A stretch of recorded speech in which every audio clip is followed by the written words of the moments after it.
Elhamdülillahi Rabbil alemin. Ve salatu ve selamu ala nebiyyina Muhammed ve ala alihi ve ashabihi ecmain. Allahumma rzuq lana ilmen nafi'a ve rizqan tayyiba ve amalen mutakabbala. Allah bizge пайдалы илим бергер, адал рызкы жана кабыл болгон амал насип кыл. Билгендерибизди бизге пайдалуу кыл, үйрөнгөн илимибизди бизге акыретибизге жакшылыгыбызга себеп кыл. Ках сүрөсүндөгү пайдаларды алабыз. Алла таалам ушундай бир данышмандыгы менен койгон, адамдын акылы да бул нерсени туура кабыл алат, хикмат жагынан дагы. Эгер адам бир нерседен корко турган болсо, ошонун жок болуп кетишине же ишке ашпай калышына кандай гана себеп болбосун, ошодон корко турган болсо, аны жашырыш керек. Бул нерсеге Курандан да, пайгамбар алейхиссалату вассалам сүннөтүндө дагы далилдер келген. Каф сүрөсүндө дагы валияталаттаф вала юширанна бикум ахада, акырындык менен эч кимге сездирбестен баруу деген аят бар. Ошо 19-аят.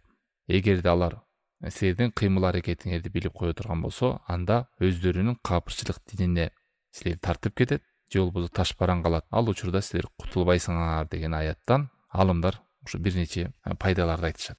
Биринчиден, адамдын душманы, көрө албаган ичтар адамдар, ага зыян берүүчү жагынан да жана пайда зыян жагынан да. Ошо адам ишке ашыра турган ишин алдын ала эле айтып, же адамдарга көргөзүп, чагылдырып көргөзгөн сайын ушул нерсени ишке ашышы оордошот. Пайгамбар алейхиссалату вассалам да хадисинде истаину би кадай хава ижикум бил китман. Силер алдыдагы ишке ашыра турган кажеттериңерди ошо ишке ашырууда жашыргыла деген. Жогоруда айтып кеткендей, көрө албаган адамдар болот, зыян берем деген адамдар болот. Мына ошондой. Шейх Сулайман Рухайли да хафизахулло, мисалы, кээ бирлер тамактарын көргөзөт, кээ бирлер үйлөрүн көргөзөт, машиналарын көргөзөт, үй бүлөсүн, бала чакасын көргөзүп мактанып, кээде ошону көргөзүш үчүн балким бир кыйынчылык менен тартат. Жашоом ушундай бир сүйүнүчтө, кубанычта дегендей кылып көргөзөт. Анын артында көп деген үй бүлөгө зыяндар бар дейт. Көздүн тийүүсү, бирөөнүн баласы жок, бирөөнүн же үйү жок, же бирөөнүн андай мүмкүнчүлүгү жок, аны көргөндө адамдын баардыгы эле таң калганда Аллахты эстей бербейт, билесиздер. Адам бир нерсеге таң калып, же көз артып, же суктанганда адамдын сук өтөт, назар өтөт. Бул деген көз тийүү деген сөз. Канча деген бүгүнкү күндө мына сот тармактарда ошол нерсе адатка айланып, ошону менен сыймыктанып, мактанып, аны көз тийип кеткенин билбейт. Болбосо пайгамбар алейхиссалату вассалам бул үммөттүн көпчүлүгү көздөн өлөрү, төөнү казанга салат, адамды кабырга салат. Үй бүлөнүн ажырашып кетишине, үй бүлөдө береке кетишине дагы ачылып чачылып, бүт нерсесин көргөзө берип, акыры барып, кандай зыян келген балким сезбейт адам. Ал нерсени көздөн экен да билбей калышы мүмкүн. Адам жана шалдырап, ныксырап, үйүндө оор жүрүшү, эми көздүн өзүнүн белгилери бар. Мына ошонун бирден бир себеби дагы адамдагы өзүндөгү жакшылыкты, болуп аткан кубанычын үй бүлөсү менен чектелбестен ашыкча көргөзө берүү. Ушул баардыгы телефонго тартып, же болбосо алдын ала айтып деп, мына ушуларды алымдар айтып келет. Ишке ашырам десеңиз, көз тийбесин десе, кажети жок, пайдасы жок эле, бөлүшө бериштин эч кандай пайдасы жок. Балким адамга зыян алып келет. Андан кийинки дагы пайдалардан жалпы эле мусулман адам жана илим талап кылып жүргөн адамдар ушул нерсени эске алыш керек. Талашып тартышканда, бирөөлөр менен пикир алмашканда, сүйлөшкөндө бир нерсени, ошол нерседе пайда болсо экен, мендеги билген билимди башка адам пайдаланып калса экен, же бул адам адашып жүрсө, ошол катаны мен айтып койсом пайда алып, катасынан кайтса экен деген адамдын жүрөгүндө ыхлас болуш керек. Илим менен өзүн көргөзүп, билимдүү экен, же мени көптү билет экен деген нерседен алыс болушу жана пайдасы нерсе менен талашып тартышпашы. Мейли дүйнөдө болсун, же акырет ишинде болсун. Акырет ишинде андан да жогору, дүйнө ишинде дагы. Ушул бул эрежеге алымдар ушул хадисти жалпы эреже деп айтышат. Пайгамбар алейхиссалату вассалам айткан: "Оман кана юмину биллахи вал яумил ахир фалиякул хайран ау лияскут." Кимде ким Аллахка жана акыретке иман кетирген болсо, жакшы сөз сүйлөсүн, же болбосо унчукпасын деген. Ушул эреже, жалпы сүйлөөдөгү эреже. Эгерде сөзүңүздө пайда бар болсо, жакшылык болсо сүйлөш керек, пайдасыз болсо, анда унчукпаш керек. Анын тактабай, аныктабай эле талашып тартыша берүү, эң негизи чыгып талашып калыш керек, тартышып калыш керек, сүйлөшүп калыш керек, айтып калыш керек, андай эмес. Бул Каф сүрөсүндө дагы ошол 22-аятында Алла Таалам айтат: "Кул робби а'ламу би'иддатихим ма я'ламухум илля қалил." Сен аларга айткан дейт. Аллах Таалам алардын санын билүүчү, үңкүр ээлеринин саны канча экенин Аллах Таалам өзү билүүчү. алар менен сен талашып тартышпагын дейт. Фала тумари фихим илля мираан захира. Качан гана сага ачык айкын маалымат так болсо гана ошонун негизинде гана айтасың деп атат да. Мына ушул аяттан жана жогорудагы пайдасыз талашып тартышуунун сүйлөөдөгү эрежени алымдар алышкан. Андан кийинки токтолуучу жагдай Кахф сүрөсүндө. Бул да ошону толуктайт бул бөлүм.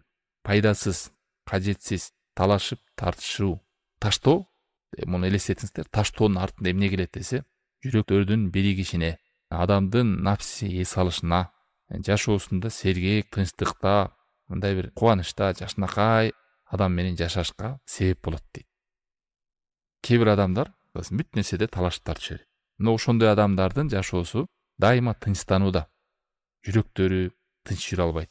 Дайыма кайгыда, сарсанада, бүкүттүкү, оозуна келгенди сүйлөп, тынч жүрө албайт. Керек болсо, шейх айтат, үйдө да аялың менен болсо деле, эгер пайдасыз нерсе болуп отурган болсо, аны ташташ керек. Качан сага ачык пайдасы көрүнгөн болсо, ошону жеткирип коеюн деген максатта гана. Кээде пайдалуу деп адам талаш тарттын аягы жамандык менен бүтөт. Жалган менен, такталбаган маалыматты айтып, таң улап, эптеп, напс ойноп жеңиш керек. Сөзүм бийик болсо экен деп, ошонун артынан чырчып кетиш мүмкүн. Адам үчүн жакшысы жана жүрөктүн тынч болушуна, напсинин ток болушуна, жашоонун сергек тынч жашашка себеп болуучу кадамдардын бири талашып тартышууну таштоо. Тек гана бир кажет болсо, шарты бар, ошолдон бир пайданы көрүп аткан болсоңуз, сууну да сиңген жерге, сөздү да уккан жерге айткандай эле, адамдан сөзүңүз пайдалуу экенин сезип, таасири бар, ошонун үстүнө кажети бар боло турган болсо, ошол өлчөмдө гана талашып тартышып, баяндап, ачыктап коюу. Албетте, шейх айткандай бул жерде адамга бул оор заматта унчукпай калуу, өзүңдү тыя билүү, токтото калуу, талашпайм деп. Бирок практика кылса, адам тилин тыйып, өзүн сактаса болот дейт. Бул дагы Кахф сүрөсүнүн 22-аятында фала тумари фихим илля мираан захира деген алар менен талашып тартышпагын, тек гана ачык айкын нерсе болсо гана ошону баяндап айтып коесуң деген нерсе. Андан кийинки дагы Кахф сүрөсүндө токтолуучу жагдай бул бөлүмдө айтат, кимде ким илими, Куран, сүннөттүн негизинде болбосо, ал нерсеге кайтпаса, ал кандай философиялык сөз сүйлөсүн, сөзү куулуп, темеле бир чечен болбосун, адамдар таң калтырабы, эмнени гана сүйлөсүн, бирок сөзүнүн негизи Куран, сүннөттүн негизинде болбой турган болсо, ага анын сөзүнө кайтылбайт. Пайдалуу, бул бир жакшы эреже, жашоо мындай деп. Мына бүгүнкү күндө сот тармакта ошондой жомокчулар, журналисттер ар кандай курстарды өтүп алып эле, ал жакта адис болбосо да, окубаса дагы, жалпы диндин артынан сүйлөгөндөр, эч кандай алымдардын алдында окубастан, шарият илимди албастан эле сүйлөгөндөр көбөйдү дейт. Алардан эч кандай фатва да алынбайт, илим дагы алынбайт. Бирок карапайым адамдар эмоцияга берилип, сөзү кооз экен, мындай экен, тигиндей экен деп ээрчип кете берет. Бул дагы мусулман адам ушул нерсени билиш керек. Илим алып жүргөн адамдардан, алымдардан, Куран, сүннөттүн негизинде, далил менен аныкталган негизинде сүйлөгөн адамдарды тыңшап, ошолорду угуш керек, ошолордон пайда алыш керек. Кахф сүрөсүндө 22-аяттын уландысында айтып атат. Алардын санын Алла Таалам өзү билүүчү, алар менен талашып тартышпагын, тек гана ачык айкындалган нерседе гана баяндайсың. Вала тастафти фихим минхум ахада, алардан эч кимден сурабайсың деп. Билбеген адамдар, карапайым адамдар талашып тартышып, алардан эч кандай фатва да, суроо да алынбайт. Ушул бөлүм. Андан кийинки бөлүмдө Кахф сүрөсүндө адамдын келечектеги кыла турган амалдары, эгер ошонун болушун кааласа, мисалы муну кылам, тигини кылам деп, ошон сүйлөрдө, айтарда сөзсүз Аллах Тааламдын каалоосуна таянып айтуу. Мына ушул кезде алымдар айтат, ошол иштин ишке ашышы жеңилденет. Ал иште береке болот. Жана ошондой эле Аллахка тобокел кылган болот. Караңыздар, канча артынан жакшылык келет. Жана ошондой эле Аллах Тааламдан жардам суроо болот. 4 нерсе камтыйт. Дайыма бир иш кылайын деп атасыз алдыда. Ошону өзүңүздүн тажрыйбаңызга, же болбосо мен аны билем да, кылып жүргөн эле иш да дебеңиз. Же болбосо башкага айтып коем кылып коет деп өзүңүзгө таянып, же таанышыңызга таянып, андай эмес. Иншалла деген ошол. Аллах Тааламдын каалоосу дегенде ушул нерселер. Иш жеңилденет экен, биринчиси, экинчиси берекелүү болот, үчүнчүсү Аллах Тааламга таянасыз, кандай улуу ибадат. Төртүнчүсү Аллахтын жардамын сурап атасыз. Ома тауфиқ илля билля. Алла Тааламдын жардамы, тауфиқ болбосо ишке ашпайт. Бул мусулман адамдын дайыма жүрөгүндө эстеп жүрөгүнө алып келип жүрө турган нерсе. Бул кабар ретиндеги боло турган нерсени айткан жокпуз, кыла турган нерсени. Ушундай кыламыз, Алла Таалам буйруса, иншалла, Кудай буйруса деген сөздүн бардыгы ушул таянып ушул сөздү айтып анан сүйлө деген сөз да. Вала тaqуlanna li shay'in inni fa'ilun zalika gada illa yasha Allah. Силер бир нерсени эртең кыла турган болсоңор, мындай деп айтпагыла дейт. Эртең мен кылам деп айтпагыла, тек гана Аллах кааласа гана деп айткыла дейт.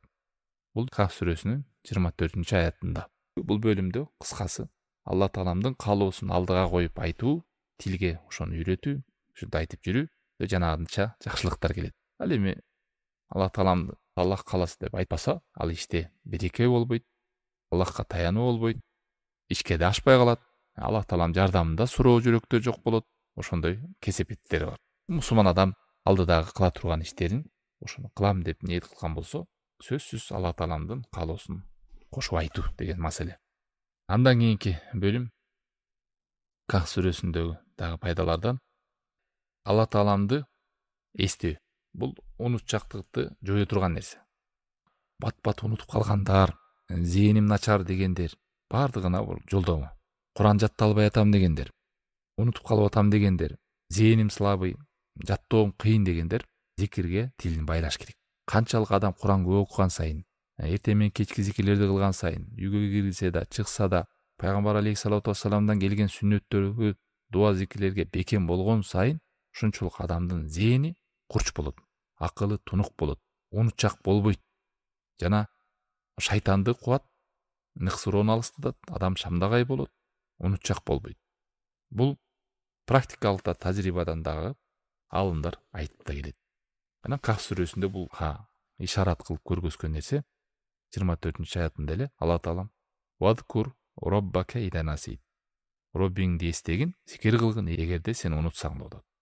Ушул аяттан алымдар адам унутчак болсо, же бир унута турган болсо, унутууга жакын адам болот, зикири аз адамдар болот алар. Зикирде көп кылган сайын, Куран окуп жүргөн, намазында жүрөгү менен окуган, зикирлерин убагында кылып жүргөн адамдар, андайларга жин шайтандарды азгыра албайт, жакындай албайт. Кийин улгайса да унутчак болбойт. Мындай бир кайраттуу карлыкты өткөрөт. Курандан алыс, намаздан алыс, зикирден алыс болгондор картайса да алжыйт, акыл эсинен таят, Алла сактасын. Керек болсо жакындарын жадатат да, Алла сактасын. Кайраттуу карлык болсун, унутчак болбоюн, акыл эсим ордунда болсун, зээндүү болоюн, акылым тунук болсун деген адамдар бардыгына жолдомо көп Аллахты эстеп, Аллахтын китебине жакын болуш керек. Субханакаллахумма бихамдика ашхаду ан ла иляха илля анта астагфирука ва атубу илейк.